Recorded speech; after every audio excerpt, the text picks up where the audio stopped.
Genuinely imagine what you would look like. Imagine where you would live. Imagine the car you would drive. Imagine how much your woman would respect you. Imagine the love you would see in her eyes when she looks at you with adoration like a king. Imagine your existence. That person is waiting for you, and the only thing that's stopping you from being that person is your monumental laziness. You can have it. The universe is very giving. It will give you anything you work for. I've never seen somebody try for something with all of their might and not get it. The only people who do not have the things they want are the people who do not try for them. I've never seen a person wake up and say, my only dedication in life is to solve a Rubik's Cube and fail. You are not stupid. You are not incompetent. You are lazy and arrogant. It's extremely important you understand that that person is waiting for you, and you are declining that version of yourself. In the multiverse, in the many different versions of the universe that exist, there is a version of you that does those exact things, and he is a greater person than you can even fathom. You can transform yourself into that guy. You can be a top G. That's exactly what I did. I knew who I was going to have to end up being before I became that person. My brother and I are not from rich families. We are not from advantaged beginnings, but I knew I had to be a big, strong, fighting billionaire. That's what I knew I had to be. Discipline is the key to success. If you cannot force yourself to do something you don't want to do, how are you ever going to put yourself through the suffering required for greatness? If you cannot force yourself to train when you do not want to train, if you cannot force yourself to work when you don't want to work, or force yourself to eat right, how can you possibly ever become a monumentally successful person if you cannot control yourself long enough to do what must be done as opposed to what you feel like doing? A man must do what he is supposed to do irregardless of how he feels. That is the key component to masculinity, is discipline. If you do not have the discipline to dedicate yourself to anything, you are going to fail and be crushed by the people who can. If you only go to the gym when you feel like going to the gym, you're never going to be as strong as the people who go to the gym when they don't feel like going to the gym. That is a reality of life. So I train every single day. I've actually heard from some people saying, you overtrain. And I explained to them, one, I don't believe in rest. I'm not you. I'm not pussy, and I'm not broke like you are, Mr. Fitness Trainer, standing around the gym teaching people for $50 an hour. I don't need to listen to you. Secondly, I don't train because I want to get bigger. I train every day because it is difficult to train every day. It hurts. I don't want to. I wake up and I'm busy. I have other things to do. I don't feel like doing it. So I force myself to do it 7 days a week, 365 days a year, so that I know I'm the kind of person who can do what he doesn't want to do when it needs to be done. I am that man. And it's more of a mental exercise than a physical exercise at this point. How can you ever outcompete me if I can force myself to do the things I don't want to do and you cannot? Discipline is absolutely essential for success, and you need to get very comfortable and very used to the idea of understanding that on your path to greatness, there are going to be long periods of time where you hate what you are doing, where you are dissatisfied with the actions you must undertake, where you are tired, where you are stressed. That is why it is difficult. That is why most people won't make it. If the path was easy, everybody would walk it and it would lead nowhere. 100 people start the path, 99 fall off because it is difficult, and the one person who makes it to the end gets the gold. If all 100 made it to the end and the gold was divided by 100, it wouldn't even be worth anything. The difficulty gives it value. The fact that it is difficult to do is the key component into the fact you want it in the first place. If it wasn't difficult, everyone would have it and you wouldn't want it because no one would respect it. It's supposed to be hard. Life is supposed to be hard. You're supposed to think this is terrible. You're supposed to suffer and smile through the pain regardless. Discipline is the key to success in all realms as a man. And if you lack it, you stand no chance. You can give most people a roadmap to success. You can give them a Ferrari with a full tank of gas, and a lot of people still wouldn't make the destination because they would say the drive is too far away. Quitters, they don't have the discipline. You can tell them exactly how to do it. You can give them the mechanism to get there, but they don't have the discipline to complete the drive and end up at the destination. That is the majority of Earth. This is your competition. People who, even if they are told what to do and people tell them exactly how to do it and help them do it, still quit, still fail because they lack discipline.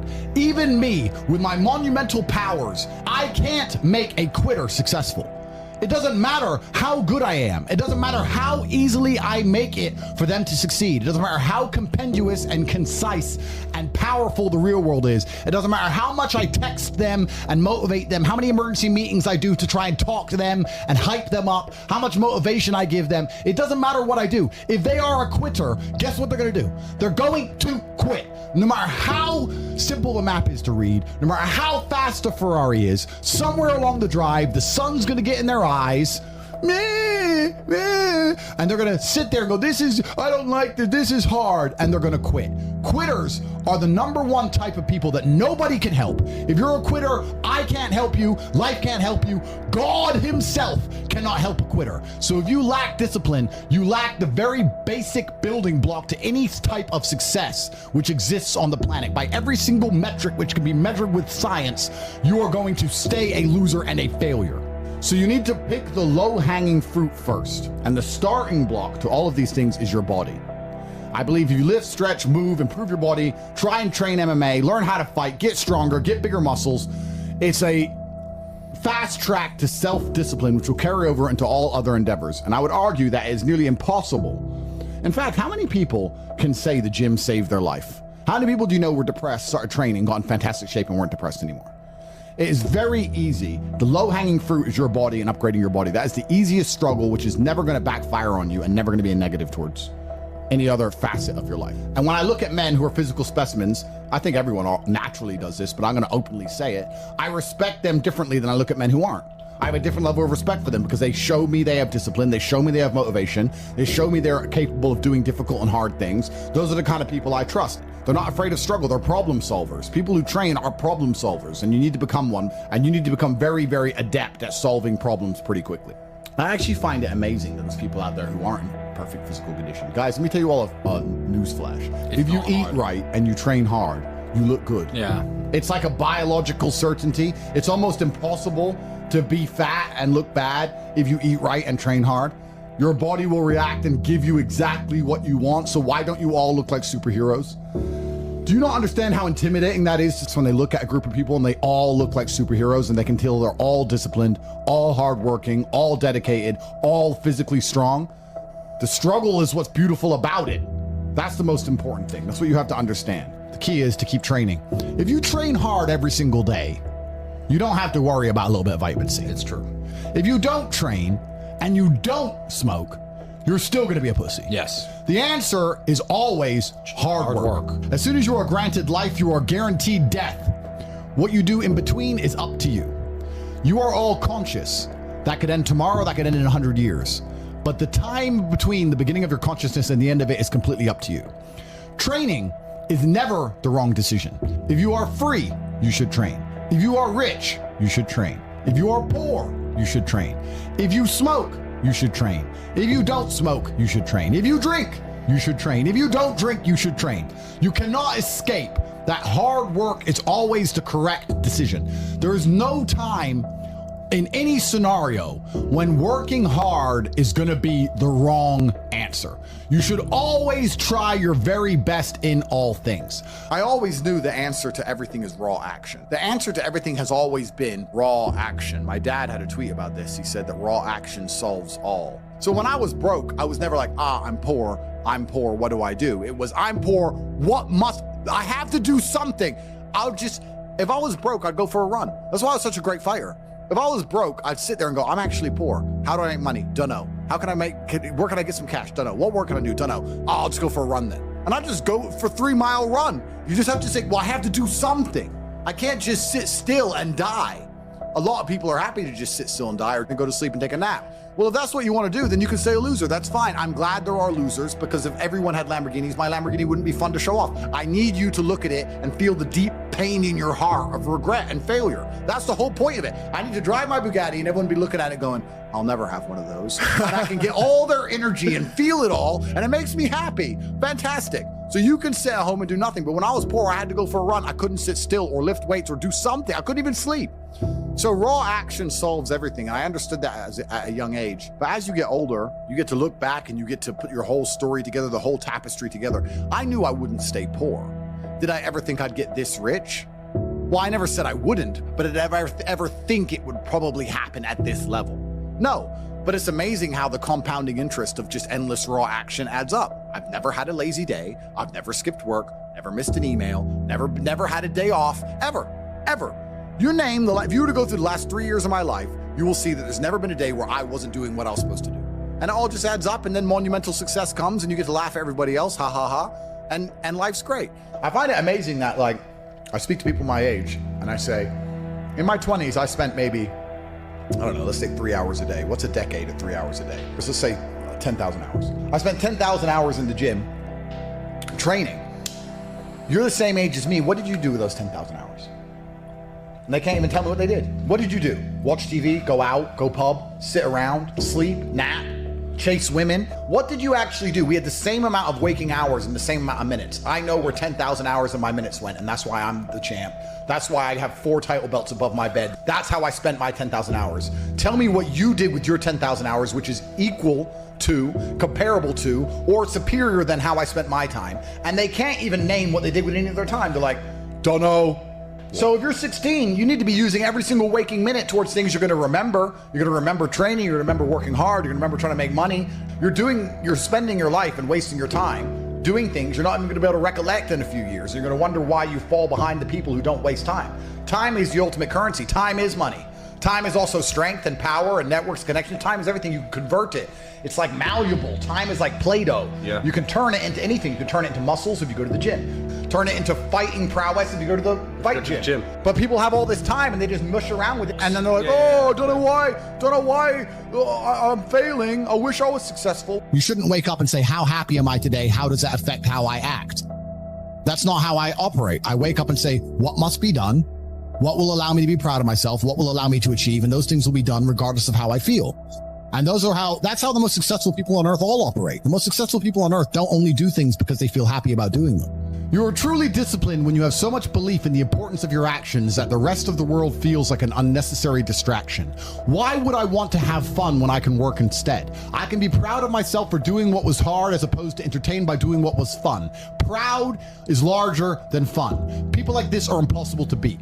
Pain is an extremely important part of the equation. Pain is the elixir of success. When people say this bad thing happened to me and I'm suffering, I say good. It is pain which is required. It's one of the elements in the chemical reaction. If a chemical reaction requires 5 particular distinct compounds and you have 4 and you're missing 1, it simply doesn't work. Pain for a man is one of the most important elements in becoming successful. Batman is Batman because they killed his parents. If they did not kill his parents, he would not be Batman. You're supposed to suffer. You're supposed to take that pain. The worst thing that can happen to you as a man is you live a life with no pain in it. To be born into a rich family and have a nice, easy life and be given money and you don't have to go to the gym and not have to train because you have bodyguards and sit around like a fuck up. You're going to be miserable and unhappy and a drug addict buying prostitutes. You're only going to have women who adore you. You're only going to feel confident in yourself and feel happy when you've been through hell and come out the other side. The pain is required, and you'll often notice that people who are better than you are people who have suffered more than you have suffered. So the person who is waiting for you, he requires your motivation. It also requires huge amounts of pain. So when bad things happen to you, do not sit at home and lament. Do not feel sorry for yourself. Instead, look in the mirror and say, thank you, God, for giving me one of the ingredients that is needed for the chemical concoction that is going to turn me into a superhero. Because pain is an extremely important one. In fact, it's one of the most important ones for a man. Everything is war. All of it. Sitting in the commute without losing your patience is war. Keeping your wife happy and your children inspired is war. Training to become stronger than before is war. It is all war, and it cannot be avoided. And I'll tell you why it's war, because war is 2 opposing sides trying to achieve the same goal. 2 opposing sides want the same land or the same influence over X land. And the car you want, the Ferrari, you're not the only person who wants it. The reason it's so expensive is because others people want it. The girl you want, the beautiful woman, everyone wants her. It is war. It is competition. Everything about life as a man is war. It is conflict because you are competing against the other men who want it the same, which is why discipline is such an important thing, which is why you must take the pain and add it to the concoction to become as formidable as possible. Life is war. This idea that you can go through life as a man and avoid war is probably the biggest mistake that most men make, because it is impossible for you to achieve anything significant without war. Running a business is war. Running a hotel, running a restaurant, running an online company, it's war. Training is war. Life as a man is war. You need to wake up and view it exactly as what it is. Everything I want, other people want. Everything I desire, other men are trying to get. This is a war and I must outcompete them. That is the best possible mental model you can have. Life in and of itself as a man is a never-ending struggle and a never-ending battle. It is the constant of the human condition. Evolution requires pain. While others complain that they do not feel happy enough, I'm happy I'm struggling. I don't want to be happy. I want to be great. This is the beauty of life as a man. Do you understand? I don't care. I'm happy to be struggling. I wanted to fight. You wanted to win. I wanted to fight. That's the difference. You're concerned with winning. I wanted to just fight. And we're fighting. That is the beauty of life as a man, to be great. If you concern yourself only with being happy, you are once again acting like a female or a child. Happiness is fleeting. It doesn't even matter if you're concerned only with the hedonism of happiness. You're going to drink alcohol and go to parties and go to festivals and take drugs. I want to be happy. Who cares? I want to be great. I want to be great all of the time. And let me ask you a question as a man at home, genuinely, truthfully. Would you rather be a loser who's always smiling, a happy loser, or would you rather be a stressed winner? Because the beauty of life as a man is to be great. So you have to sit here and ask yourself, do you want to be a happy loser that's insignificant? Nobody knows you exist. Women don't respect you. Men don't respect you. Nobody cares if you live or die, but you get to smile all the time. Or do you want to be one of the most important people on the planet with a little bit of stress? I am brilliant because I've decided to be brilliant. And if I have to sacrifice happiness to be brilliant, then that's fine. You know what the great thing about it is? You know it's amazing what God gives, how the whole world becomes full circle? If you stop caring about being happy and you start caring instead about being great, guess what you end up being? Great. Along with great. And you know what? Yeah. Happy. You end up happy if you forget about happiness and try to become great. You will never be successful if you're concerned about being happy, so forget about it. So how do you find happiness? Happiness is in struggle. The struggle and the size of the struggle you're facing, along with how important it is and how important you feel it is deep in your heart, is directly correlated to how successful and how happy you're going to feel all of the time. Struggle is extremely important for a man, and you should be looking to inject struggle into your life permanently. If you're injecting struggle, and that struggle, solving those problems lead to a positive place, once you become addicted to it, you're going to become a machine of monumental achievement. There are some very simple basic things you can do. Weight training, chess, having debates, trying your very best to take care of your mother, retire her, make sure that your people who you love are taken care of. You need goals and resistance and something to fight against to live well. Because the distance between pain and joy is what we experience. If you only have joy all of the time and no pain, you are not going to be happy. As a man, you need to have struggle in your life. And I want you guys to actually sit and think, what struggle are you going through daily? What struggle are you undertaking? What struggle are you trying to overcome? Because you should make a list of them. I can know for myself, every single day I wake up and I train physically. Every single day I have to go through X amount of physical pain when my day begins. That is a struggle that must be completed. Then I must try and keep my massive empire online, see my children, take care of everybody. There's struggle involved. My life is difficult. Difficult lives are fulfilling because we used to have to hunt and fish and go out there and go through difficulty to survive. And I often see that when I speak to people who are too comfortable, they end up being unhappy. Yeah. You can't entertain yourself to happiness. You must earn happiness. You must climb a mountain. You must struggle yourself to happiness. That's extremely important. There must be physical, mental, social, creative, some kind of spiritual struggle. And those things being satisfied is what's going to satisfy you.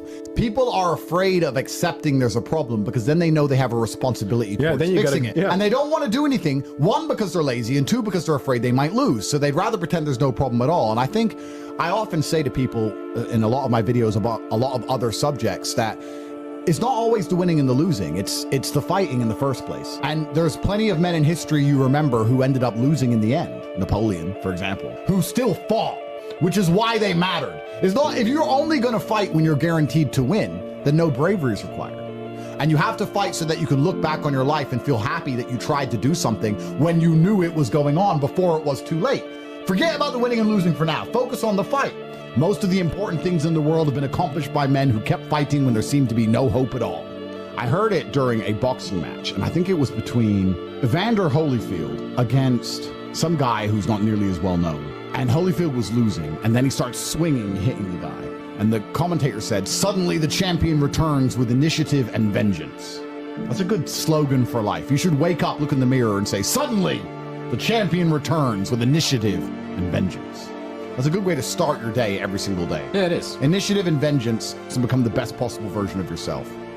Well, I think that initially, fighting is always the best thing you can ever do. Especially, it's the best way to spend your 20s because you heal superhumanly. You heal like Wolverine, and I can't think of a better use of that superhuman healing ability besides fighting. And it's going to teach you everything you need to know about personal accountability and hard work and overcoming fear and dedication and discipline. There's so many lessons to be found inside of fighting. And plus, it's the most respected sport on the planet. And I think that you'll learn more about yourself and more about life and more about the realities of how the world works if you're a fighter. So I think that's what's so fantastic about it. All of my wisdom and all the things I say doesn't come from books. It comes from life experience. And a lot of my life experience is the brutal realities of violence.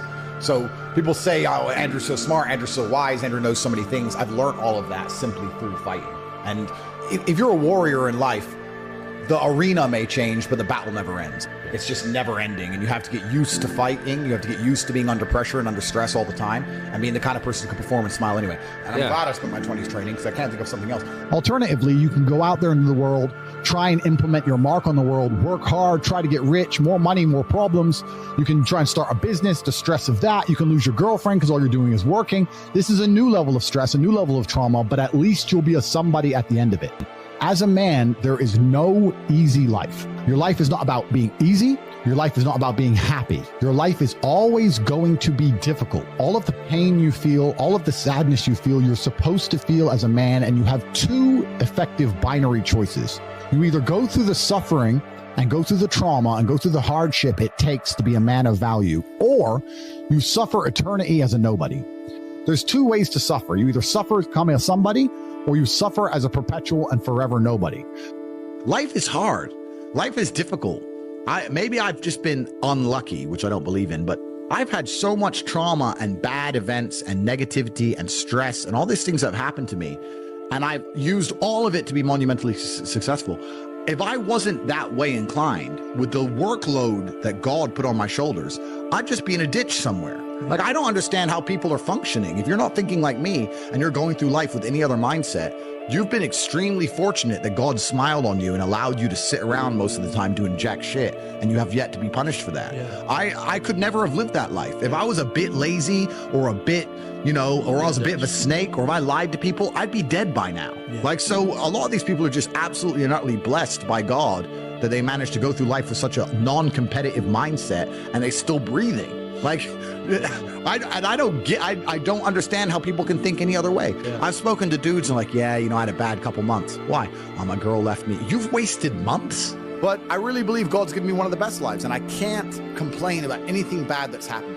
It's all been fantastic. I'm truly thankful for all of it. I think if a couple bad things happen to you, you should be intelligent enough to realize that eventually you're going to get over it and you're going to learn an important lesson. It's going to change you in the correct direction. And Allah is the best of planners, and He knows what you need to learn. I think that as humans, especially as men, we only learn the hard way anyway. There's two ways to learn a lesson, the hard way and the hardest way. There's no easy way to learn a lesson.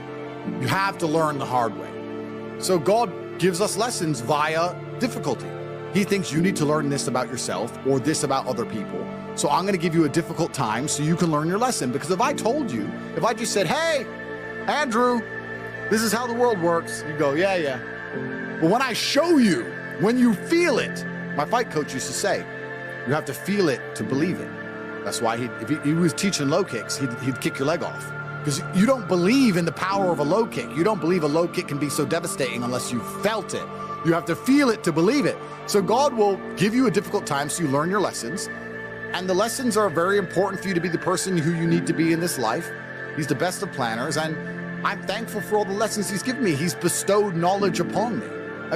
How could I not be grateful to God for making me so intelligent and wise, and the ability to look into things so deeply and come up to the right decision and basically predict the future perfectly? You have to have difficulty happening to you all the time.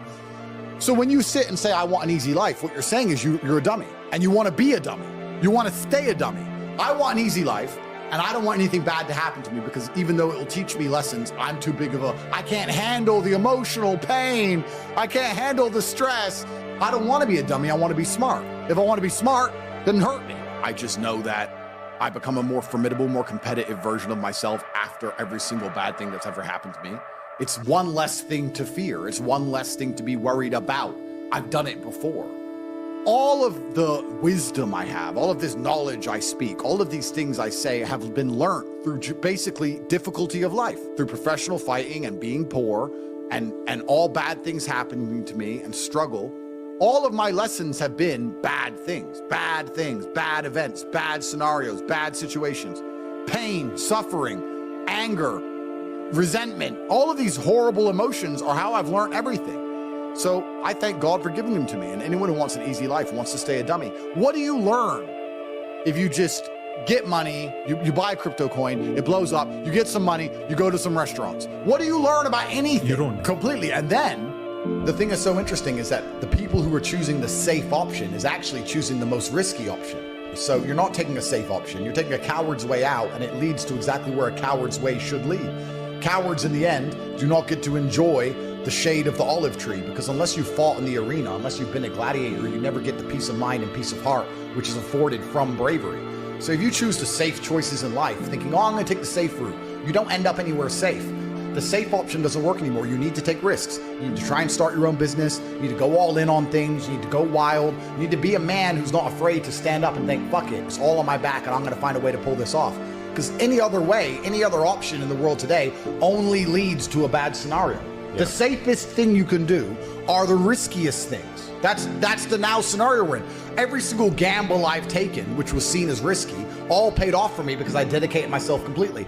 And I think a lot of you at home right now, you may not be in our position, but if you're already working hard, you're already going to the gym, you're already training, you make sure that you're getting as much muscles as possible, as much money as possible, you're dedicated, you don't sleep in, you don't waste your time, you don't smoke weed, you don't play video games, you're focused on trying to become fantastic as a person, you can just ignore that girl.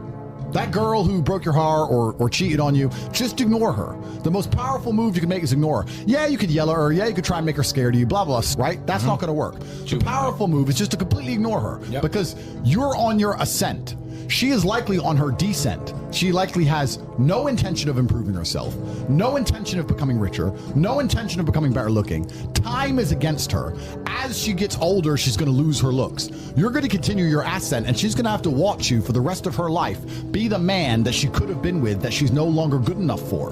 The best thing you can do is simply ignore her. That is the powerful move. When someone emails me and says, this has happened to me, I'm like, good. No, what do you mean good? It's terrible.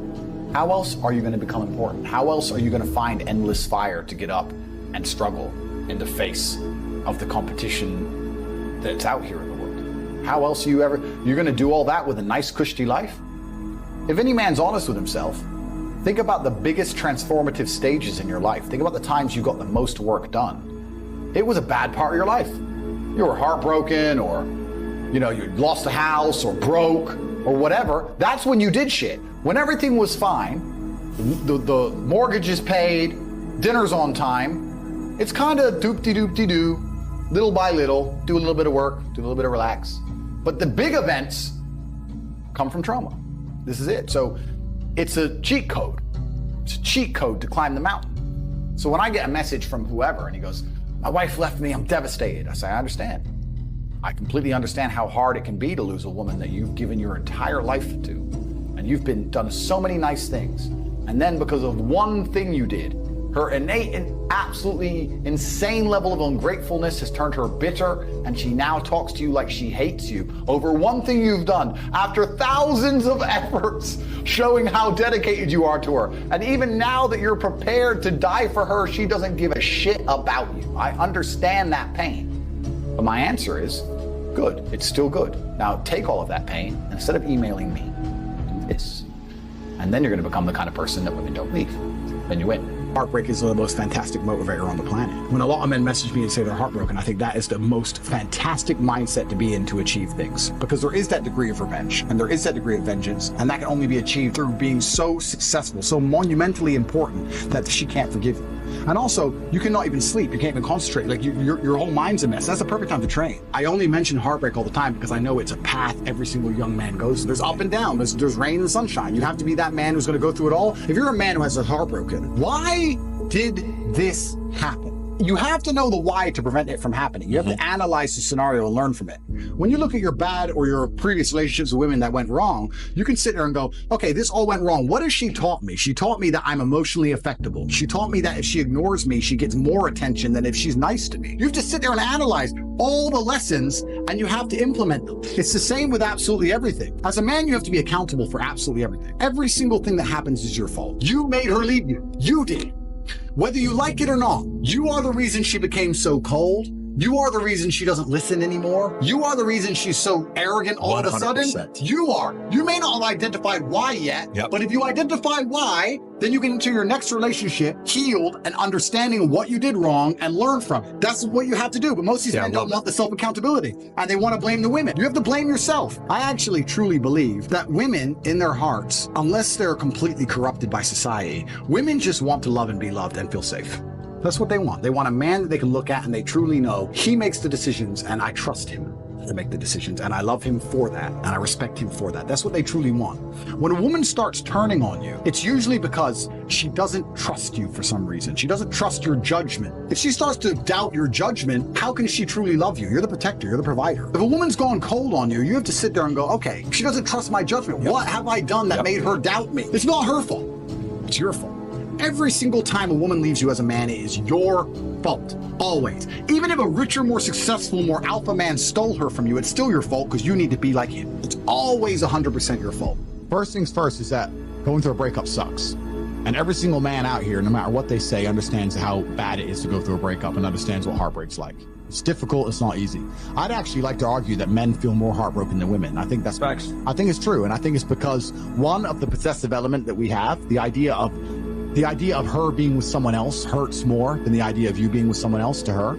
And secondly, because you have a lot less options than she has instantly. So I think that breakups are worse for men than they are for women. And I understand how difficult and hard they can be. However, unfortunately, the unfortunate reality is that chasing her and being dedicated to her and saying you're going to do whatever she wants, etc., is very unlikely to work. It's very unlikely to work. And you have to look at the scenario you're in, look at the chessboard and make the best possible move. When you're heartbroken, when you're truly heartbroken, you can't even sleep and your mind is constantly preoccupied. And instead of seeing that as a negative, what you need to do is use it as a source of unlimited power. You have to just take the energy inside of you. Energy cannot be destroyed. It can only be converted, whether it's heat into light, the momentum into friction, or however you want to put it, right? Energy cannot be destroyed. It can only be converted from one form to another. And you have to look at that and understand that the sadness inside of you is energy. You can't destroy it, but you can convert it into something else which is constructive. And you just have to suck it up, buttercup, and get over it. And there's no other way to do it. And obviously having an abundance of women makes that easier. But I wouldn't even put it that way. I'd say if you were with a woman and you lost her and you're now lonely and she's going to be moving on and you're absolutely utterly heartbroken and you're destroyed inside, I understand how difficult that is. But now you have genuine sadness inside of you, which is unlimited motivation for you to become a beast, become an animal. And by the time you're finished becoming an animal, you won't care anymore. So if you really want to cure yourself, you just say, I'm going to get a six-pack and I'm going to get bigger arms. And by the time my arms are this size and I have a six-pack, then you'll realize you don't give a shit about her anymore. That's just the way the world works. Let's say your wife breaks your heart. If you're not going to work, you can't sleep anymore. You're upset. She's running around with a new dude. You see her Instagram story. She's got some new guy. You're furious and you're angry and you're jealous and you're bitter. You have all of this inside of you. But you're not going to go to the gym and work hard and become so fantastically in shape and so rich and so powerful that no girl ever leaves you again. You're not going to do that. No. What are you going to do with it? Text her?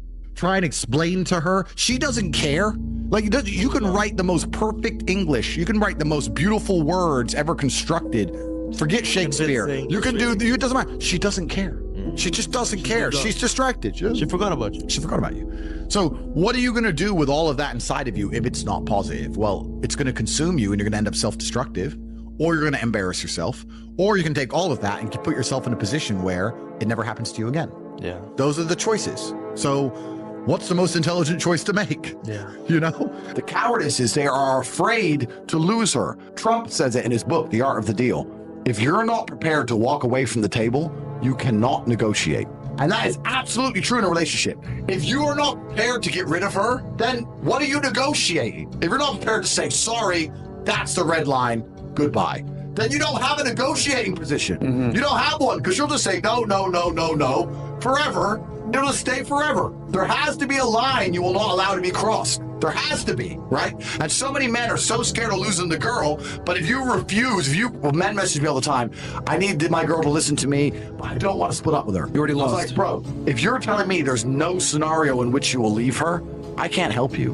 Because I have people message me all the time and they go, oh yeah, but it's easy for you, Tate, you don't care. I say, no, incorrect. I will tell you right now on this podcast, I have walked away from women I loved with all my heart and women I missed for months, but I never told them, and I never text them. I was a man about it. Being a man about things is not feeling things. It's being a man about it. Be a man about it. If she's not going to be the woman you need her to be, She has to go. It's actually very interesting, the masculine experience, because I like to believe that most men on the planet have lived a semi-similar timeline. All of us as men experience a very similar human paradigm, and that is that most men are born and you're not important, and then you go to school and you fall in love with some girl in school, and then you realize that all the 19-year-olds you want when you're 19 are with older dudes because they have cars or whatever, and you go through this experience of getting your heart broken and losing your girlfriend, etc., or accept they're gonna have their heart broken forever. But some men decide to become so big and important and strong and irreplaceable that they never have to suffer heartbreak again. You know why God made your girl leave you? Because he wanted to show you that you ain't shit. He wanted to show you that you are human and you're fallible and that you're very replaceable. So he decided to make you fall in love with a girl, and he decided to make her leave you. Now it is your job to look at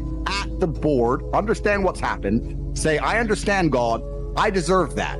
I'm glad she left me and I'm sad, and do something about it. Because if you refuse, if you ignore God's message, next time you fall in love, guess what he's going to do? He's going to make her leave you. Every single man out here, if you're upset that your girl's leaving you, God is reminding you that you aren't worth shit. You need to get up and work so hard that even in the eyes of God, he is proud of you. God loves his creations, which show him their true potential and beauty. By getting up and trying your absolute best and becoming a man of moral standing, he will reward you and bless you. So God just broke your heart on purpose to show you that the way you're living your life and the man you are simply are not good enough. What have you changed since? Nothing. You think God's going to forgive you for no reason? You think God's going to go, it's fine. He hasn't learned his lesson. He hasn't changed. He isn't even trying very hard. He's not up early in the gym. He ain't doing nothing. It's fine. Let's just let him fall in love. No, sir. This is going to repeat endlessly. It's a cycle that will not change until you take the message from God and become the man you're supposed to be. You deserve what's happened to you. You deserve how you feel. All of it. Right? What did we talk earlier about how trauma can mold you? How trauma can be a fantastic thing. Heartbreak, sadness, these are all fantastic motivators. I'm telling you why they're a fantastic motivator. You go to a guy who's heartbroken, he has all the motivation in the world to send 300 text messages. He has the motivation, he's putting it in the wrong place. That's 300 cold emails you could be sending to someone to pitch a business. That's a lot of money you could have made. Life's gonna hurt you, and how you use that pain is completely and utterly up to you. You can use that pain to galvanize yourself as a man and become a better man you've ever been. I'm not saying that I'm only successful because of some chick. I'm saying that every single time that I was heartbroken, I never wasted a second. I was never wallowed. You are feeling the same pain that many men have felt. Every man out there has had his heart broken and understands how difficult it is as a man. But the difference is, as a man, you must build yourself into a man of credibility, which means to build yourself into a man of standing, we all start in a fairly similar position. I became me through tedious, arduous, difficult, never-ending work. You are wasting your time. You don't need drugs. You don't need alcohol. You don't need parties or festivals.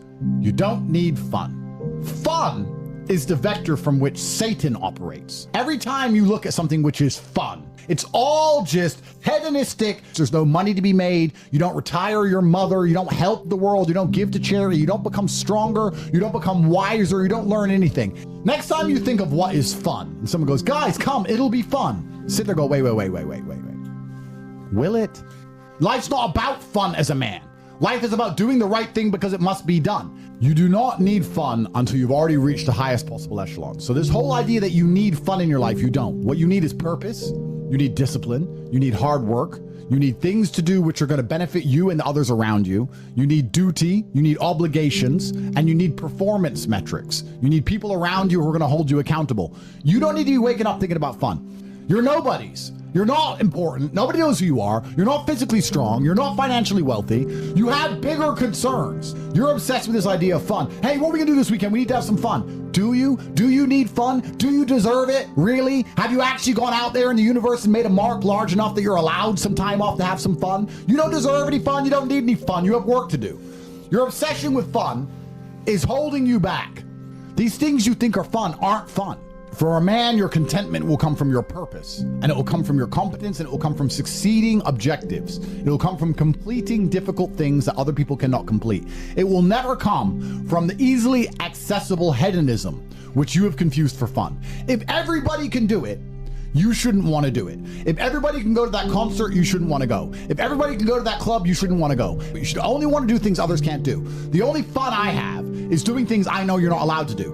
Putting my Bugatti on an A380 and flying it around the world to a racetrack, which I've rented out for only me and only my friends to race around cars. You can't do that. I can. That is fun. But if you say to me, Andrew, come to this party, and I say, well, who's there? Everyone. Oh, everyone's there. Does that mean I need to go? Right? It's the event of the century. Ooh, everyone's there. If everyone's there, it's trash. So you need to sit there and go, all right, I'm being asked to do something fun. Who else can do this? And if the answer is everybody, stop. I clear my emails. I've trained hard that day. I've made a couple $1 million.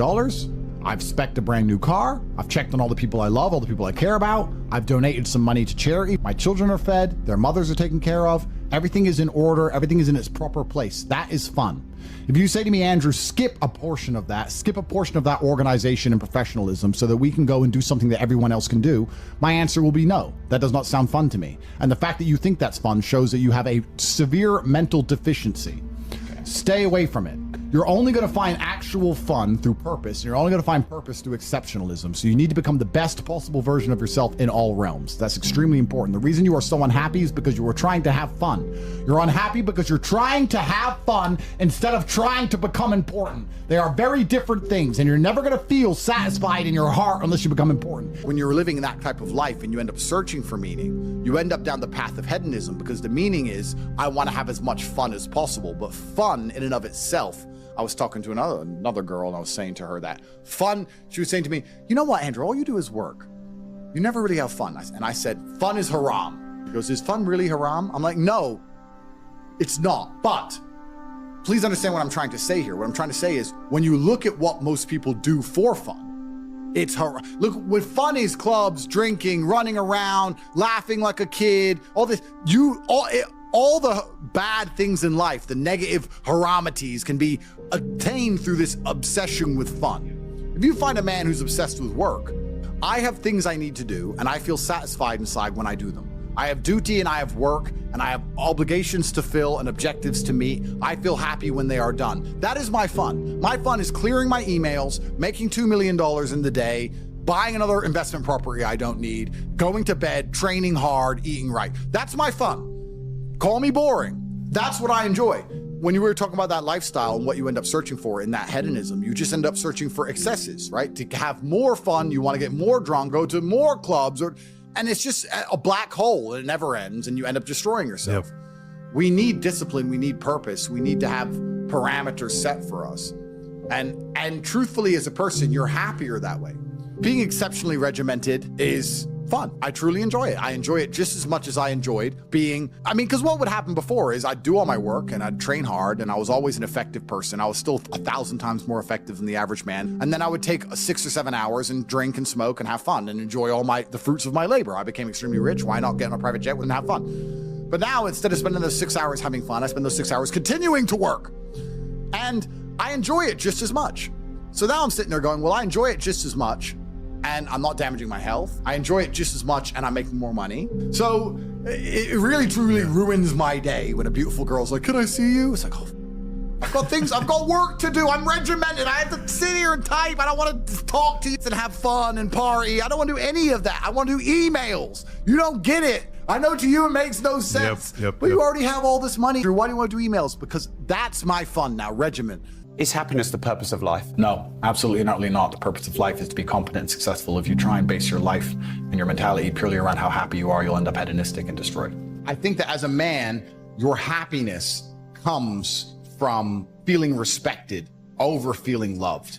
And the reason perhaps you're happy now is because you have more respect for yourself because of the decisions you're making. And you have self-respect. Yeah. And I think that a lot of men, even if they have self-respect, if nobody else respects them, they're struggling. I have no interest in being happy. I wake up and say, how can I be proud of myself? What can I achieve that makes me proud of myself? How can I do things that make other people respect me and are proud of me? How do I have a day which I complete when I come home? The woman who's in my house says, wow, there's no man like you. How do I live a life so my children look at me and go, Dad's a superhero? How do I make my mother call me and say, I couldn't possibly be more proud of you? I have duties to complete. I have to live the exact same life regardless of how I feel. So for me, happiness is not a good indicator on how life should be lived. But happiness to me is a super interesting concept, because when people come to me and say, I'm not happy, I say, why should you be happy? They're like, what do you mean? It's like, who told you you should be happy all the time without working for it? Happiness is at the top of a mountain somewhere. You ain't been anywhere. You haven't even climbed it. Nobody cares about men being happy. We talk about women being happy. We want children to be happy. If you look at a full-grown man on Christmas morning, he's smiling because his wife is smiling. He's smiling because his children are smiling. Nobody even buys him anything. What do they buy the dad? Socks? Nobody cares about men being happy. So why do you as a man care about you being happy? That's how you're going to fall into these traps. I'm a very content person. I live a fantastic life. I'm not miserable or depressed. I'm not sad ever. But I don't wake up and go, I want to be happy today. No, sir. I wake up and say, okay, things must be done. And those things will be completed regardless of how I feel. Regardless of how I feel. Happy or sad, the push-ups must be done. It's called duty. It's called honor. It's called pride. So I'm asking you why you don't have them. You could be a genuine force for good in the world. And you know what's funny? The funniest thing, the most ironic thing about all of this is that if you don't prioritize happiness and you prioritize feeling proud of yourself, you end up happy by extension. I'm happy because I'm proud of myself because I have a fantastic life and mansions and supercars and money, most famous man in the world, thousands of love letters a week from beautiful women. Of course I'm happy, but I didn't ever choose to try and be happy. If I would have chosen to try and be happy, I would have never ended up happy.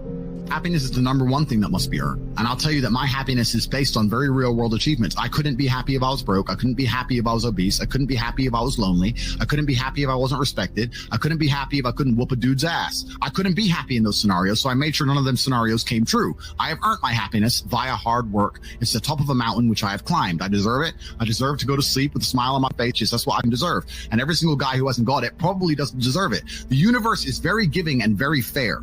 People seem to think that the world is unfair, and those are all the same people who tell themselves they're unlucky. I actually believe the opposite. I believe the universe is a very giving place. I believe God is a very giving being, and that thing, the world all in all generally balances out and is pretty fair. If you're the kind of person who deserves a good life and works their ass off and genuinely wants it and tries very hard, guess what you get 99% of the time? A good life. And if you're the kind of person who doesn't really deserve it, slacks 3 days a week, a little bit lazy, snakes his friends, talks behind people's back, blah, blah, blah, guess what? Your life ain't all that good. The universe is pretty fair and pretty balanced. I've yet to meet somebody who gets up every day, does what they're supposed to do, works hard, goes to the gym, then goes to work, does their best, makes their money, looks after it, is sensible, doesn't blow it, etc., who then fails. I've never met anybody who fails when they do all the right things. The universe is a very fair and giving place all in all. There are very few exceptions to that. So when I see somebody who doesn't have the success they want, especially when I see, let's say, a group of people who don't have the success they want, there's no way you're all exceptions to that rule.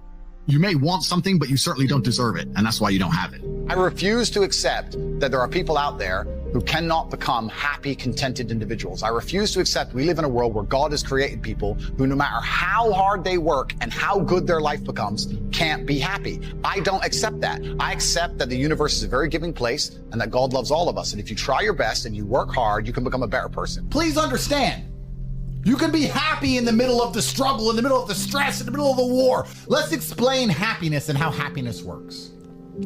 I believe happiness is derived from combat, from fighting. Not just fighting professionally, but I believe that if you're thankful for something, you will fight to keep it. If it's your six-pack, you'll do training to keep it. If it's your girlfriend, you'll try and keep her happy. Fighting to maintain and retain or gain and obtain shows genuine appreciation. When you're happy for something, you fight for something. So I believe fighting is happiness. And when you're fighting, you're happy. So let's make a list of all the things required for a man to be happy in the world today. 1, a battle. So the first thing a man needs is a battle. You're not happy without struggle.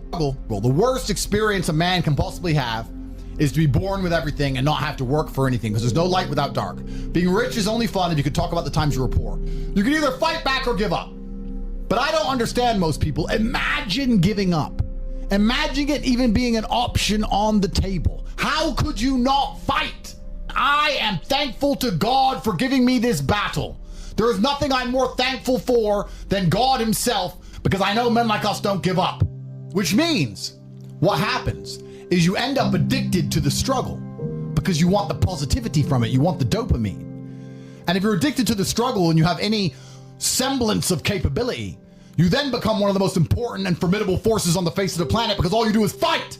I don't have any fun. Fun isn't fun. Festivals aren't fun. Clubs aren't fun. Parties aren't fun. So the only thing that's fun is winning all of the time, which means I work all of the time. People say to me, Andrew, you have so much money. Why all you do is work? Because I want to. Because I want to.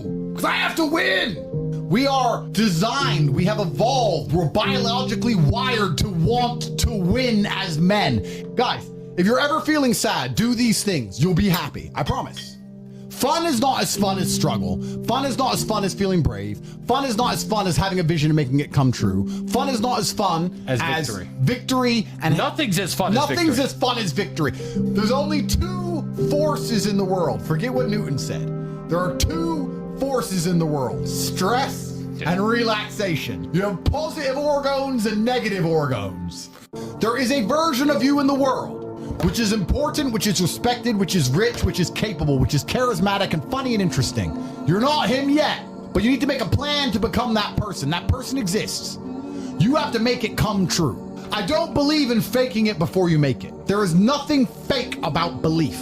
You have to wait for the rest of the world to catch up with what you already know. You have to see through time, act accordingly, and prepare to told you so that eternally upsets doubters. I'm saying you must believe all of the things you want to have are going to happen. You must see through time with a plan in place so you can see it all come true to be the man you want to be. It is impossible, and I have never in my life seen a man who eats right, goes to the gym every day, and trains hard not have a good body. The universe is extremely giving. It will give you anything you want. He imagined himself with a good body. He made a plan to get one. He followed the plan and he got it. I've never seen somebody who works hard, who's in the right networks, who's paying attention, who is not rich. I've never seen somebody who dedicates himself to the gym and eats right, who is not in fantastic physical condition. It's impossible. You can have anything you want. All you have to do is make a plan and see it. So there's no such thing as faking it before you make it. No.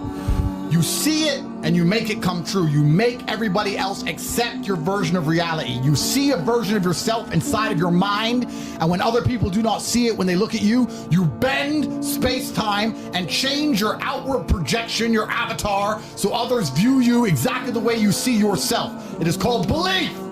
You must have a vision for who you could be. The power of belief is real. Words and thoughts have power. Use them. They are tools and weapons to aid your ascension to greatness. Let me give you a thought experiment, all the people at home. I had a very old video before I said, I'm a sayer. I'm a sayer. If I say something, it comes true, which means I don't need the motivation to do difficult things. I just need to find the energy to say things. But then I have a bond to myself because my word is my bond and my contract is golden where I do them. So if I say I'll do 1,000 push-ups, I'll do 1,000 push-ups. So when I'm sitting there feeling lazy, think I don't want to do 1,000 push-ups, I think, well, if I just say it, then I have to do it. And I always have the energy to say something, so then I do it. So that's why I always train. But please understand that losing hope is fatal. Hope is a requirement for success. My whole life was built on hope. You do not become a 4-time world champion without it. You cannot put yourself through the training required, through the sacrifices and pain, unless you believe and hope that you're going to win, that it's going to pay off in the end. You must believe in yourself. You must believe. You can achieve your dreams, but you need to regain your hope. I am here to show you it is possible. Was I telling the truth? I never lost hope. I knew. Hope and vision are slightly different. Vision, you can see where you want to end up, but hope is the belief that for sure the vision will come true. First, you want to become as strong as physically possible. So you want to be as strong as physically possible. Next, you want to try and make as much money as possible. Not even necessarily for the money, although money is extremely important because it allows you to take care of yourself. We talked about this before, but there's a challenge involved, and solving that challenge is going to make you feel more satisfied as a human. Happiness comes from success, and making money is success. You should try and make people around you smile and be happy. You should try and encourage positivity around you. You should be the kind of person that no one can really complain about their struggles around because they know that you're the person who's going to be like, why are you complaining when you could just simply fix it? Especially successful people. Successful people are uninterested in stealing because we'd rather everybody win and keep the friendship and keep the network and keep the positive organs and keep the good karma than make a little bit extra money. So it's amazing what you see in the world. And if you become a person who is happy and successful and can take care of himself and adopt struggles, you're going to start finding those other people who do the same thing, and then you're going to build a network and become fantastic. If you lack somewhere, excel somewhere else.